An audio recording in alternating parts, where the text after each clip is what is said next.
अस्सलामुअलैकुम दोस्तों, मेरा नाम है उसामा और आप देख रहे हैं उसामा शकील टीवी। दोस्तों, हमारी ज़मीन को रोशन रखने वाला चांद अल्लाह ताला की अजीम कुदरत की गवाही दे रहा है। लेकिन चांद है क्या? क्या इस कायनात में सिर्फ एक ही चांद है जो हमें नज़र आता है? और अगर चांद गायब हो गया तो हमारी दुनिया के साथ क्या होगा? ये सब आप आज की इस वीडियो में जानोगे।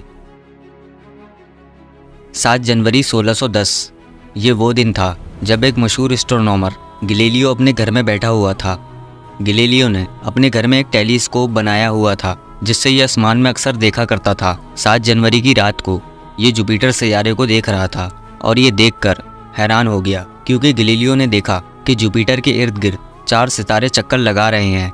लेकिन कुछ दिनों बाद इसको पता लग गया कि ये सितारे नहीं बल्कि चांद हैं। ये एक बहुत बड़ी डिस्कवरी थी और हमें पता चला कि कायनात में ऐसे कई और चांद भी मौजूद हैं।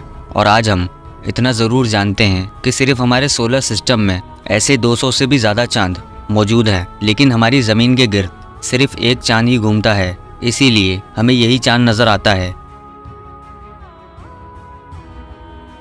अब जो हमारी ज़मीन का चांद है ये बेसिकली पत्थर का बना हुआ है, लेकिन कायनात में कई चांद ऐसे भी हैं जिन पे गैस और बर्फ़ भी मौजूद है।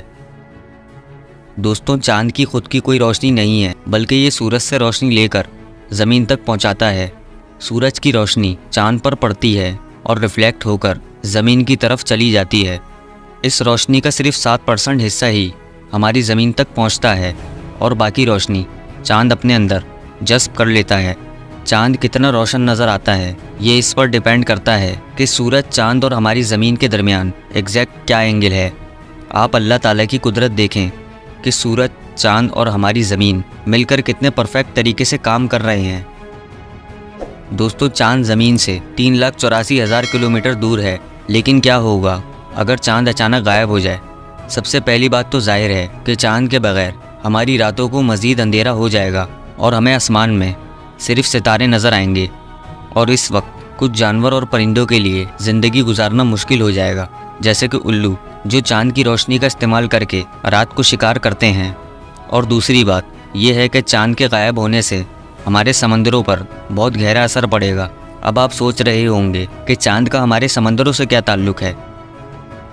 दरअसल चांद के अंदर एक कशिश है, यानी कि ग्रेविटेशनल फोर्स, जो हमारी ज़मीन को अपनी तरफ खींचती है। ये फोर्स इतनी स्ट्रॉन्ग नहीं होती कि ज़मीन चांद की तरफ खींची चली आए, लेकिन इसका असर ज़मीन पर पड़ता है। अब आते हैं समंदर की तरफ। जब समंदर का पानी ऊंचाई की तरफ चढ़ जाता है तो इसे हाई टाइड कहते हैं, और जब नीचे होता है तो इसे लो टाइड कहा जाता है। चांद इसी चीज़ को कंट्रोल करता है। दरअसल चांद ज़मीन के जिस हिस्से को अपनी तरफ खींच रहा होता है, वहाँ से समंदर का पानी चांद के खींचने की वजह से ऊपर की तरफ चला जाता है, और ये सब चांद की ग्रेविटेशनल फोर्स की वजह से होता है। अगर चांद ही ना रहे तो हमारे समंदरों का पानी बिल्कुल नीचे चला जाएगा, जिससे बेशुमार समुद्री मखलूक़ात ख़त्म हो जाएंगी, और वो जानदार वगैरह जो इन समुद्री मखलूक़ात को खाकर अपना गुजारा करते हैं वो भी ख़त्म हो जाएंगे। यानी चांद के बगैर समंदर में बहुत बड़ी तबाही आ जाएगी। आप सोचें कि अल्लाह ताला ने इस कायनात को किस तरह से बनाया है कि हर चीज़ एक दूसरे के साथ कनेक्टेड है और अपने अपने काम कर रही है। दोस्तों, चांद अपनी ग्रेविटेशनल फोर्स से ज़मीन को अपने एक्सिस पर काबू में रखता है, और इसके बगैर हमारी ज़मीन पर शदीद तेज़ हवाएं चलना शुरू हो जाएंगी, जिसकी रफ्तार 480 किलोमीटर पर घंटा हो सकती है। इससे ज़मीन पर बहुत बड़ी तबाही आ जाएगी। और चांद ज़मीन को बहुत से एस्टेरॉयड से भी बचाता है। बड़े बड़े पत्थर जो ज़मीन से टकराकर तबाही फैला सकते हैं, चांद उनके दरमियान में आ जाता है।